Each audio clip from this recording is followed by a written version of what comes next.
I'm Ryan Milliken from Hardway Performance, and you're listening to the Diesel Podcast. I'm Dimitri Miller with No Zone Diesel. This is Anthony Range from XDP. This is Jaron Holder from Holderdown Performance. Corey Willis from PPEI. I'm Drew with D&J Precision Machine. I'm Pinky. And you're listening to the Diesel Podcast. Diesel Podcast. You're listening to the Diesel Podcast. The Diesel Podcast. The one and only Diesel Podcast. What is going on, Diesel Nation? It's the Diesel Podcast bringing you guys another really exciting episode you won't get bored with, have to click off of. Today we've got Ernie from Supreme Diesel. Supreme Diesel is one of Canada's leading diesel shops. These guys build some really cool stuff. I've seen their work in person, so we're really excited to bring this episode to you. Before we get to it, though, this episode's being brought to you by BD Diesel. And we've been getting a ton of questions about BD's twin turbo kits for 5967 Cummins. You guys got to check these out. You head on over to dieselperformance.com. You can search by what year truck you have, what turbo kit. There's tons of options for towing, street performance, racing. They've got it all. So we want to thank those guys for helping make this episode possible. But right now we're going to get to Ernie. Ernie, welcome to the podcast. Thank you for having me. Yeah, I've been a big fan over the years of what you guys do and how you do it. And I was first familiar, this was maybe 2 or 3 years ago, when you guys came down to ATS with Kelsey Epps triple turbo Duramax and seeing how that performed and just the evolution of that truck's been really cool. Yeah. That was actually the second truck we built for her. Oh yeah, she had another one. Yeah, she's got a couple race trucks. The first one, it was called Black, but in Black Max. But in that one, she just run the Super Street class with that as well. Wasn't as fast, but she, like everybody in the diesel industry, they just want to go faster.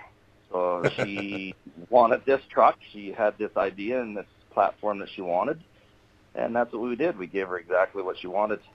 Now she's hunting for more. It never stops. It doesn't ever stop. No, it's addicting. I think it's probably the most expensive addiction I've ever seen anybody have. Yeah, it quickly adds up. It always starts small with, maybe a programmer or something or an exhaust, and then within a few years there's race transmission and compound or triple turbos and everything else on it. Yeah. It is the same story every time anybody comes in our shop and, I just want a little more power, or, just a tuner, cold air intake exhaust. And I'm always thinking in my head, until you get used to that power, then you're going to be back. And then you're going to want more, and then it's just going to snowball, and then they need a transmission, and then they need this. And, it's never ending. It's quite funny. And I'll always tell people when they buy a tuner, keep it on the tow tune for just your daily, everyday driving. Once in a while, if you want to crank it up, fine. But it's not the tune that's going to wreck the truck. It is your foot. So if you crank it up, just because you have the horsepower to yank that holiday trailer up a stinking mountain at a $120, that doesn't mean that you should. And you wouldn't believe how many guys will still crank that tuner up and yank that holiday trailer up a mountain at a $120 and think that it all should hold together. Well, the first thing I did, first diesel truck, put a program, it was a Smarty. And I looked at all the levels and I go, why do I want to run SW1 when I can put it on SW9? It's downhill from there. Yeah, and then after you got it on SW9, once you got it cranked up all the way, nothing else is good enough. Like, you're never going to turn it down again, because who wants less horsepower after they've tasted more? It's like having chocolate and then going back to just plain raisins. If you could put chocolate on it, that's going to make it that much better. Oh, exactly. And the first few times, the guys, they get on it, they have that, SW9 or DFI Live or EasyLink. Then you get used to it. And then it's not as exciting, not as fun, but then there's all these other aftermarket products and shops like yours that can help guide these truck owners, through the process and do the work and put it together right. And I think that's really the fun part, is when you start to go to that phase 2 of modifications is really fun. Yeah, I like it when customers will come into the shop and they will actually work with, you get some guys that will come in the shop, well, I want this, I want this, I want this, I want this. And I'm thinking in my head, you know what, that's not going to really be a good combination because you're going to have some problems here. You know, you should be, let's build a decent platform first. And if the customer wants to build a truck, he should always focus on a good platform first. Let's look at the transmission. Let's look at the engine. Let's look at this, you know, all the other things that's got to hold together with the horsepower you're wanting. And let's start looking at some air. Let's look at all that, rather than just hammering the power to it and then chasing your tail afterwards, fixing all the stuff that breaks. Let's take care of the platform, and let's build from there. And I like the customers that come in and they want to build a good platform because, you know, then they're happy.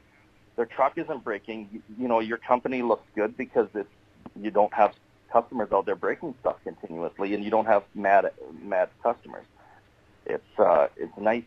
You know, the guys that will come in and they'll want to just chuck a whole bunch of horsepower and great big stinking injectors into the thing, and they don't even have barely overstocked turbo, and you know they're going to create heat and melt pistons, and that's really not good for anybody.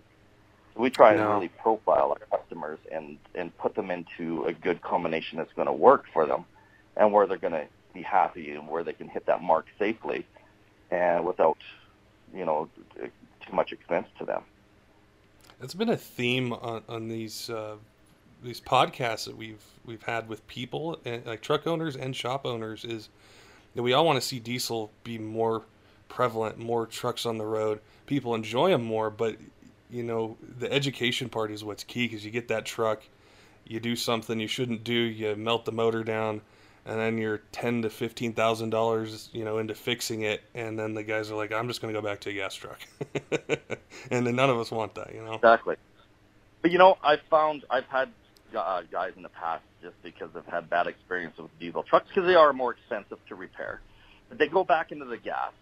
But you know, one thing that never gets smaller is holiday trailers and everything that you tow behind that truck. When you go back into a gas truck and you hook your holiday trailer onto it or your toy hauler, and you go and try and drag that thing out into the mountains, and you're shifting down every 2 seconds, that gets old fast. So guys typically will go back into gas, and then they go back into the diesel, because they are used to that power, that torque, that working horsepower.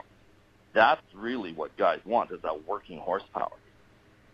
I think that's where the sweet spot is too, you know, and I'm sure you guys see it all the time, is like the race builds.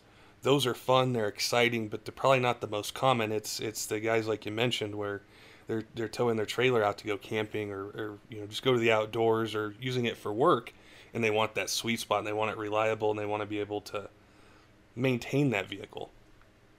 That's right. Yeah.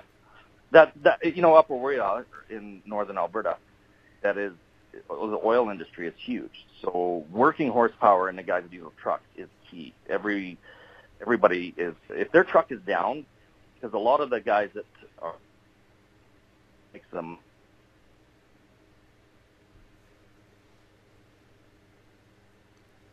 huge money.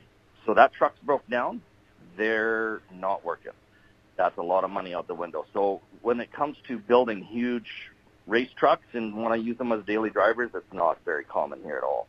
Working horsepower, where guys want reliability, you know, stuff that they can save some fuel economy but still yank their trailers and stuff around, because there's a lot of trailers hauling different drilling equipment and stuff all over the place here. So guys really need to have reliability with the horsepower as well.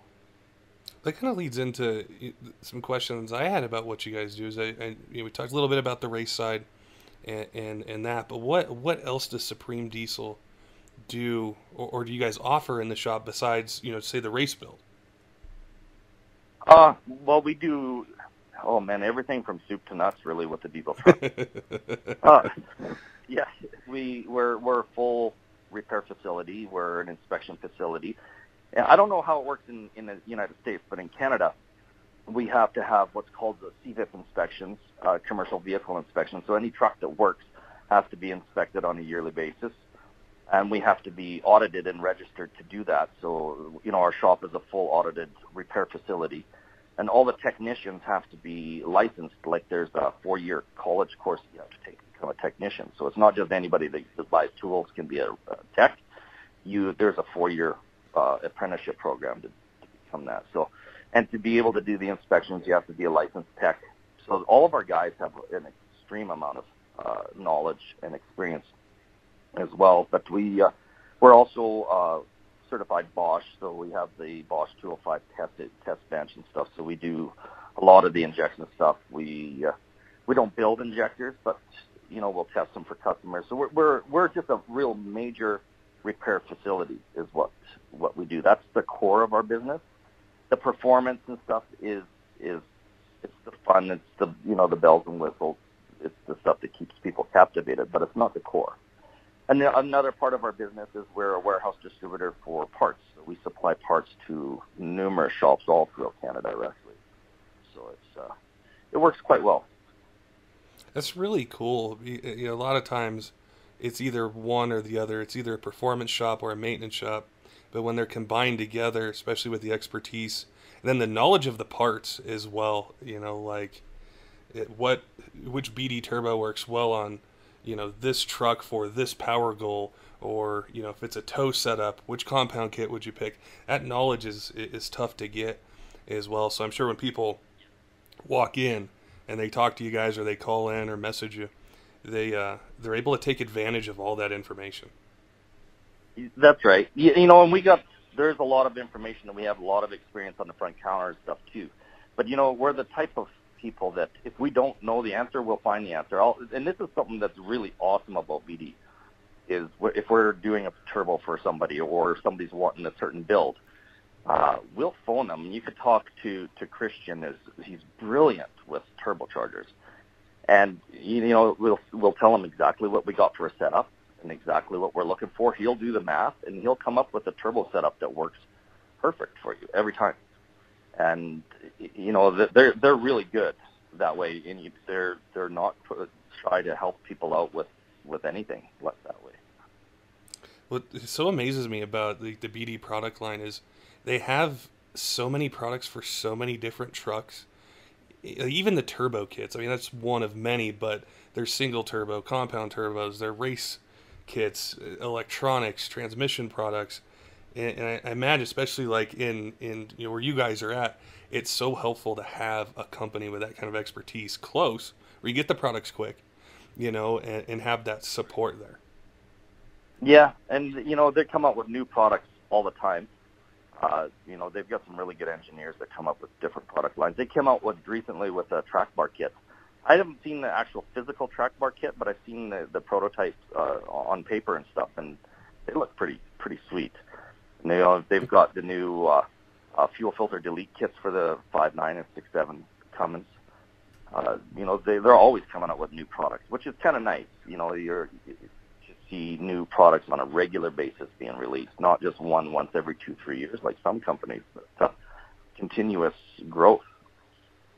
Well, the truck models are changing so quick. Like with the 6.7 Power Stroke, the turbo changing in 15, and some of the other things they've done, and the LML versus it's always constantly changing. They're making improvements to the injection systems, the injectors, the electronics, and it's cool to see the aftermarket keep up with it. Mm-hmm. Yeah, it's a challenge. I think some of the aftermarket dropped the ball with it, but some of them really just up and run with it. I saw something on the Supreme Diesel website I had to ask, and I saw that you guys do diesel conversions. What do you guys get, like a steady stream of one kind, like a Cummins in a Hummer or a Duramax in a Hummer, or is it kind of all over the place? Kind of all over the place. Some of it is for fun. Like we did a conversion in my wife's 96 Chevy. She used to have a 6.5 in it years ago, and we pushed that thing as hard as we could. Believe it or not, we got a 6.5 into the 14-second quarter-mile time before we blew that engine up. So she's like, well, I want to go faster. So we retrofit a LLY Duramax in the thing and an Allison transmission, and that thing is a rock star now. It's an awesome one. But the common ones that we have done is the Cummins in the place of the Power Stroke guys getting rid of the 6.0s. But honestly, where we're at, we're seeing less and less of the conversions all the time because, again, in the oil industry we're at, a lot of the guys are mandated by the oil companies to have a truck that's 5 years or newer. So you don't see a lot of older trucks. The 6.0s and the 7.3s, they're pretty much gone by the wayside now. And, you know, as you see, get the odd guy wanting to do a 6.4 retrofit, put a Cummins in the place of a 6.4, but that's the most common one we get. You know, there's been a few others, but it's getting less and less as time goes by. Do you guys see a steady stream of all the makes, or is that area, say, more popular with the GM products or Cummins motors or Power Strokes, or a little bit of everything? A little bit of everything, actually. You wouldn't believe the most common question that I get as a business owner of a diesel shop is what is a good truck to buy? You know, so many guys say, what one do I buy? Well, my answer is they're all junk. They're engineered to fail, and that's how they're supposed to work. They're only supposed to last so long and then generate more. If the trucks are going to last forever, they'll never buy a new truck. So they're all junk. They're all engineered to fail. You just got to pick your poison, really, because you're going to have, you know, if you buy the 6.7 Cummins, you're going to have turbo issues. You're going to have head gasket issues. If you buy the 6.7 Ford, the earlier ones, you have turbo issues, or you have main bearing problems, or there's lots of problems with all of them, really. But you just got to pick your poison. That's so true. That's probably one of the most common questions out there is, which truck should I buy? Yeah. They all watch what ones I drive, though. That's kind of funny. What truck is Ernie driving? And that's always a follow-up question. Which truck do you have? Yeah, exactly. Why did you buy that one? Well, actually, because it was on sale. And I got 0 interest on it. So. It's really cool. I haven't had a Power Stroke, but I always wanted to experience, the different motors in the trucks, and it's been so helpful to drive a Duramax for a while and drive a Cummins and a 6.7 and a 5.9 and just different ones to get a grasp of them and understand it. But you're absolutely right. It's just pick what you're going to have to buy or fix first is really what it is. Oh, you gotta just go for a drive in all of them and see how you like the drive, how you like the feel, and that's the one you go with. Because really, if you're looking for something that's going to last forever, you're blowing smoke up a dead dog's arse to try and get a truck to last forever. It's not going to happen. So you just got to pick the one you want. You guys have a mobile dyno, right? Yeah, we do. Now, events are huge. I know in the diesel community and everywhere, people love events, love seeing the trucks. Are there ones that you guys host, or are there a series of them you guys do throughout the year? Oh, yeah. We host quite a large dyno event at our shop. We get a lot of vendors that come up all the way from the States. Bully Dog comes up, Fast Fuel Systems, ATS, BV, MBRP, Flow Pro Exhaust. So we get a lot of vendors and stuff. Voss came up, too, for their last one, and a lot of people. It's a good event. And then after the event, for all the vendors and everybody, out on my farm here, I have a gun range. So I bring everybody out to my farm, and we have a big barbecue, and we shoot a bunch of guns. And then everybody, usually afterwards, we have a big bonfire, and everybody ties one on and crash overnight, because I got some guest houses, and there's a bunch of guys with campers and stuff like that. So the next day, we take everybody quadding, because I live right in the foothills of the mountains. And it is a blast. It's a good time. That's our major event that we do here. We do other different smaller dynos for other shops as well. And we're now, next year, will be the first year we're the title sponsor for the NHRGA, the Edmonton race. So it used to be Davies Power Center, but we're taking it over for next year. That's cool. Once you mentioned gun range, my ears perked up. Because I love shooting guns, learning about them, cleaning them, all that stuff. Oh, yeah. Not a man until you have guns. I told my wife I get a gun for every pair of shoes she buys. I'm gonna stow that away for one day, and I'm gonna use that. It doesn't work out well, but hopefully it works better for you than it did me. I kind of go by that old saying, better to beg forgiveness than ask permission, but that doesn't go over well either. Actually, you know what I found? This is no bunk. I have so many guns now that I can buy a new gun and I can put it in the house and I can plop it on the table and it can sit there, and my wife will walk by it 2-3 times, and she's so used to guns being all over the place, and she doesn't even know that it's a new gun. She has no idea. I can buy a new gun now, and unless she finds a credit card receipt, she has no idea about a new gun. That's now I see how to do it. A milestone. That's the dream right there. Yeah, they're so. It's just.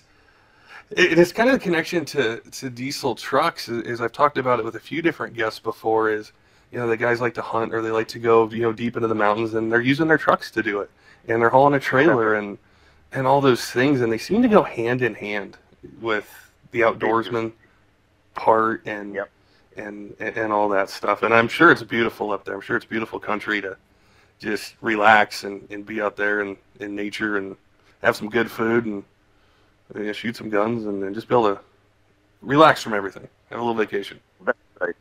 Yep.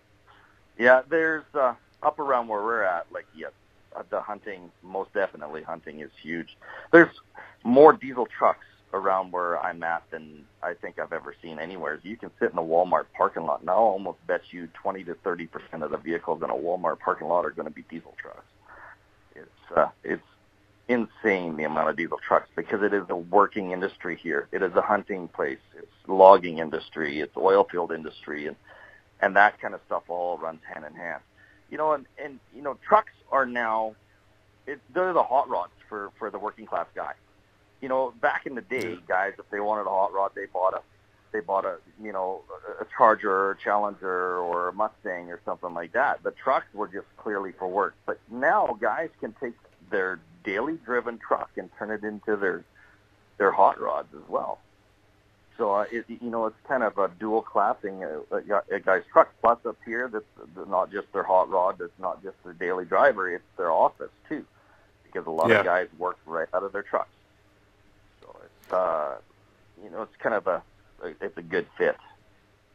Pretty much the same thing here. It's you go to the big cities, you're not going to see many diesel trucks, maybe tow trucks and things like that here and there. But once you get in those regions with oil and natural gas and construction and all those different things, they're diesel trucks, and those guys like to play with them, have fun with it. And it's nice where you can have, a 650, 700 horsepower kind of work truck with all the amenities that are in the new ones and make money with it and have a little fun. Go to a dyno event or take it to the track or something, and then take it hunting or fishing or camping. That's right, yeah. Yeah. Take your girlfriend on a date and drive it to work the next day. Exactly. Yeah. And girls are into the trucks just as much as the guys are. I think that is the most awesome thing.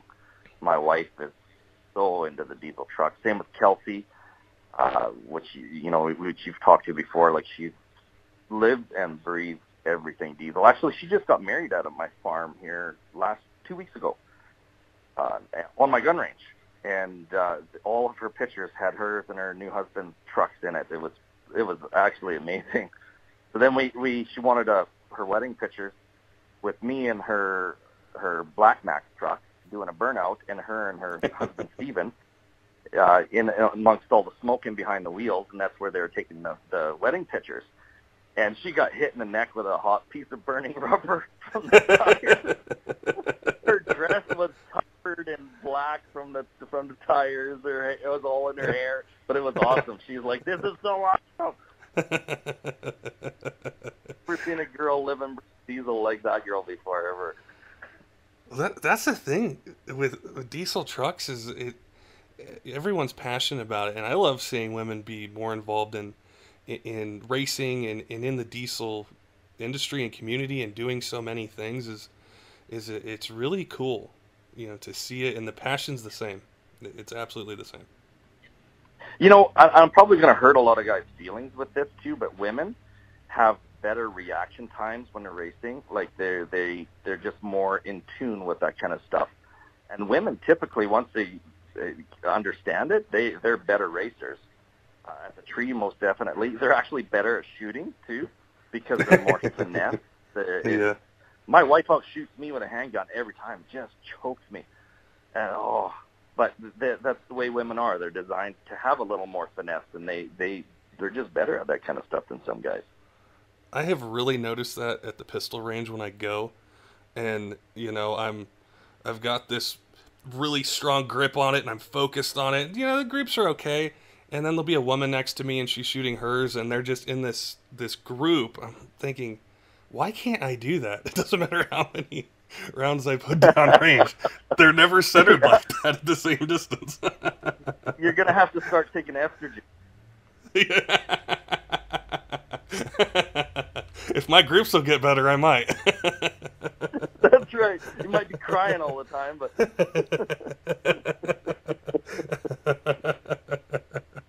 oh, yeah, that's very true. That's very true.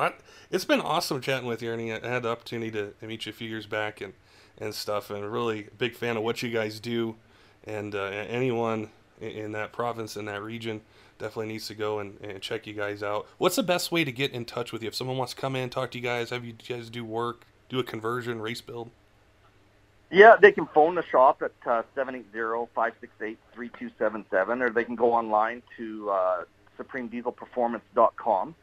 We have an online store as well. It just launched, and they've got all our information and stuff on there too to get a hold of us as well. Or they can check us out on Facebook. We have a Facebook page, and we got a lot of pictures and stuff we put up of things that we're doing, and we try and keep up on that as well. Even send us a message on Facebook. We're very, very fast to respond to any messages. That's great. That's great. Yeah, we'll definitely make sure that we have some links, you know, so anyone listening can just click right over, get in touch with you guys, and I'm gonna make your event next year. I'm gonna make it. I promise you. I've been asking you to come up for a while. You really should come up. I'll put you on the most wild side-by-side or quad that you can go riding with us the next day. I'm there. I guarantee it. Shoot guns and quadding, diesel trucks, that's a perfect weekend right there. Oh, exactly. And I could get Gibsons there, which here it's impossible to find Gibsons, and I love Gibsons. Right. Yeah, that is awesome stuff. That's most definite. So, but I really appreciate the opportunity that you've given me to chit chat with you, Patrick. It's always a pleasure. Oh yeah. Oh, we'll definitely have you back. Appreciate your time, and yeah, we'll keep an eye on the builds you guys got going on. And I'll see you next year. Sounds good. Don't forget, guys, head on over to dieselperformance.com or call BD at 800-887-5030. They've got a crazy sale going on injectors. So if you're in the market for a new set, like a stock set, or you just picked up one of their twin turbo kits or big or larger singles, they've got some crazy deals. So just give them a call. They'll hook you up. Make sure they're sized right for the power that you want, where you're taking the truck. Till next time, keep the shiny side up.